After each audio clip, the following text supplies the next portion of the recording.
Hello everyone, Radhe Radhe, good morning. तो देखिए आज मैं तैयार हूँ झाड़ू लेकर, क्योंकि मुझे करनी घर की सफाई। तो आंधी सभी जगह आई थी, तो जहाँ भी आंधी आई थी सबको यही परेशानी है, क्योंकि जब आंधी आती है तो क्या होता है कि मिट्टी इतनी ज़्यादा हो जाती है कि उनकी सफाई करना बहुत ज़रूरी है। कल जब आंधी आई थी तो हमने सफाई कर ली, लेकिन उसके बाद फिर आंधी आ गई। तो परेशानी सभी को होती है, लेकिन जिनके घरों में पेड़ पौधे हों और उसके साथ कच्चा भी हो तो वहाँ तो बहुत ज़्यादा परेशानी, तो वो हाल हमारे साथ है।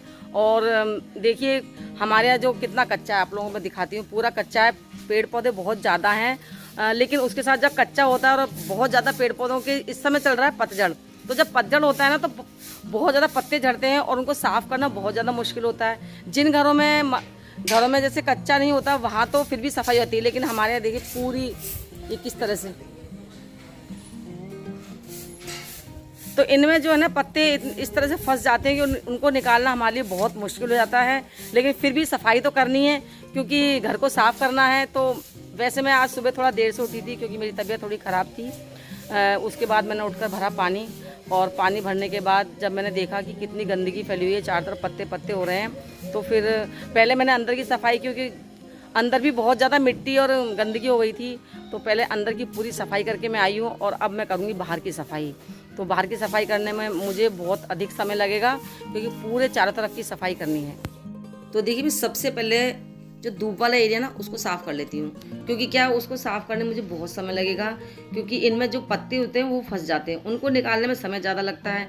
तो उनको या तो मैं निकल जाएंगे आराम से झाड़ू से, तब तो ठीक है, नहीं तो फिर फोर्स से निकालना पड़ेगा। कई बार क्या झाड़ू भी इतनी हल्की आ जाती है, उनसे सफाई करने में बहुत ही मुश्किल आती है। लेकिन ये है कि सफाई एक बार करनी है, क्योंकि सुबह का समय है, तो चारों तरफ एक बार सफाई हो जाएगी तो हमें देखा अच्छा भी लगता है। क्योंकि अगर गंदगी होती है ना चारों तरफ, तो वो देखकर भी मन बहुत ही अजीब सा हो जाता है। तो इनमें जो पत्ते फंसे हुए उनको जब नहीं निकल पाएंगे तो कई बार मैं हाथ से भी निकाल रही हूँ। और इस तरह से मैंने अपने घर की सफाई शुरू कर दी है। इसके बाद मैं जहाँ पक्का एरिया वहाँ की सफाई करूँगी। और थोड़ी मेरी तबीयत ख़राब है, तो काम करने का मन तो नहीं कर रहा, लेकिन काम तो करना ही है ना, तो इसलिए मैं इस काम में लगी हुई हूँ। और मैं अपने बेटे से कह रही हूँ कि देखो काम बहुत ज़्यादा है, तो तू भी थोड़ी सफाई मेरे साथ करवा ले। तो वो भी कह रहा है कि ठीक है मम्मी, मैं थोड़ी देर में आपके साथ सफाई करवा लेता हूँ, क्योंकि मैं भी चाय वाय पी के फ्री हो जाता हूँ। ये पेड़ जब हमारे घर में होते हैं तो अच्छे भी लगते हैं, क्योंकि उन्हें फूल आते हैं, छाया होती है, लेकिन उनको मेंटेन करना भी थोड़ा ज़रूरी होता है। क्योंकि जिस तरह से हम बच्चों को पालते हैं ना, ऐसे ही हमें उनकी देखभाल करनी पड़ती है, सफाई भी करनी पड़ती है, समय समय पर खाद भी देनी पड़ती है, इसके बाद उन्हें पानी भी दें। अब जैसे गर्मियाँ आ गई हैं, तो गर्मी में क्या होता है कि पानी की बहुत ज़्यादा किल्लत हो जाती है, क्योंकि जब हमें पानी पीने को नहीं मिलता तो पेड़ों में देने के लिए कहाँ से पानी आएगा। लेकिन अब हमारे यहाँ मीठे पानी का कनेक्शन हो गया है, तो अब हम मीठा पानी देते हैं, तो हमारे यहाँ बहुत ही अच्छे फूल आ रहे हैं सर्दियों में, जो नहीं आते थे पहले। तो देखिए ना, जिस तरह से बच्चों की देखभाल करनी पड़ती है, उन्हें खाना पिलाना, नहाना धोना सब करना पड़ता है, ऐसे ही इनको करना पड़ता है। तो हमारे एक छायादार पेड़ है, ये तो अमरूद का है, और एक छायादार पेड़ और है। इस पेड़ में एक मधुमक्खी का छत्ता है, तो वो छत्ता छोटी मधुमक्खी का है, तो हमें उससे थोड़ा सा सावधान भी रहना पड़ता है। क्योंकि कई बार मन करता है कि जैसे इस समय पतझड़ चढ़ रहा है, तो इसमें हमें ना उस पेड़ को हिलाकर जो पीले पत्ते होते हैं उनको थोड़ा झड़ा लें, तो सफाई एक बार हो जाए।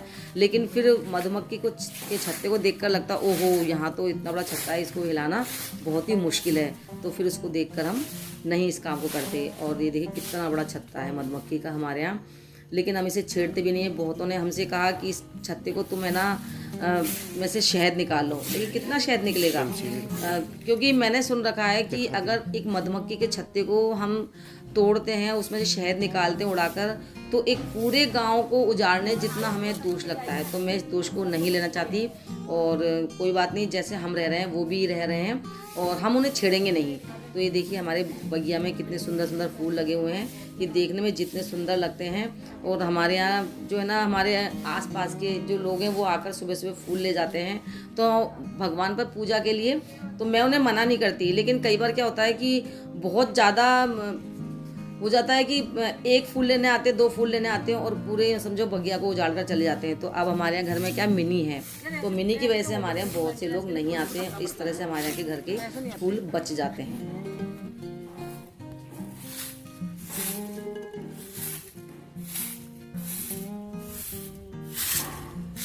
टुटू भी सुबह की चाय पीने के बाद मेरे साथ सफाई करने में लग गया है, और ये सफाई इधर की कर रहा है और मैं उधर जहाँ की दूब वगैरह है वहाँ की सफाई कर रही हूँ।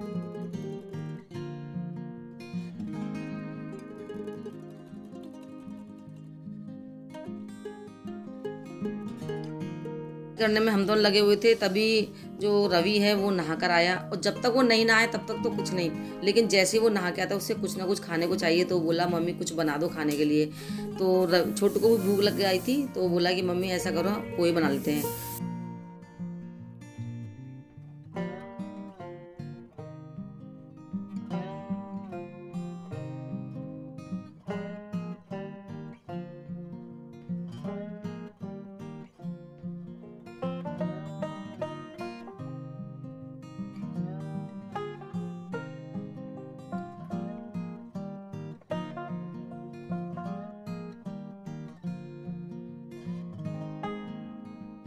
पोहे के साथ मैं बना रही हूँ चाय, क्योंकि पोहे अगर खाएं उसके साथ चाय ना हो तो आनंद नहीं आता, मज़ा नहीं आता। तो फिर मैंने चाय बनाई और थोड़ी ज़्यादा मात्रा में बनाई, क्योंकि छोटू और रवि दोनों को पोहे के साथ अधिक चाय चाहिए, तो मैंने दोनों को एक एक गिलास भर के चाय बना दी। बहुत ही मज़ा आया, क्योंकि उसको चाय मिल गई थी गिलास भर के, और उसे चाय ज़्यादा चाहिए, वैसे भी चाय का वो बहुत ही ज़्यादा शौकीन है, तो ज़्यादा चाय मिल जाए तो बल्ले बल्ले।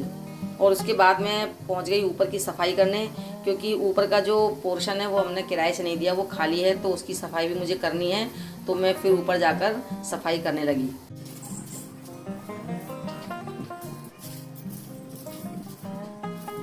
घर का सारा काम किया और उसके बाद थोड़ी देर मैंने आराम भी किया, और फिर मुझे मिर्ची पीसनी थी। तो छोटू ने कहा कि मम्मी ऐसा करता हूँ मैं मार्केट से पिसवा लाता हूँ, लेकिन इस बार मैंने सोचा कि नहीं, मुझे घर में ही पीसनी है, पहले से मैंने सोच रखा था। तो फिर मेरी तबीयत भी काफ़ी ठीक थी, तो मैंने मिर्चियाँ पीसनी शुरू की, और वो देख रहा था कि मम्मी मिर्ची कैसे पीसेंगी बहुत जल्दी। तो मैंने क्या किया कि मिर्चियों को एक साड़ी में या फिर किसी चादर में मैंने रख लिया, और रख के उसे एक ऐसे थैली सी बना के पोटली सी, और उसके बाद उसे एक डंडे से कूट दिया। तो उससे क्या है कि मिर्चियाँ आधी ज़्यादा कुट गई, और सूखी मिर्ची थी तो फटाफट वो कुट भी गई। और फिर उसके बाद मैंने उसे दिखाया कि देख इस तरह से आधी ज़्यादा मिर्ची इस तरह से कुट गई हैं। ये देखिए मैं कूट रही हूँ अच्छे से, एकदम अच्छे से कूट लें तो यूँ समझो कि आधी मिर्ची कुट जाएंगी, और उसके बाद फिर हम उसे मिक्सी में पीस लें तो मिर्ची बहुत जल्दी पिस जाती हैं। तो वो देखकर आश्चर्य कर गया कि मम्मी कितनी जल्दी आपने मिर्ची पीस ली, मुझे लग नहीं रहा था कि आप मिर्ची इतनी जल्दी पीस पाओगी। और मैंने बिना किसी परेशानी के सारी मिर्चियों को पीस लिया।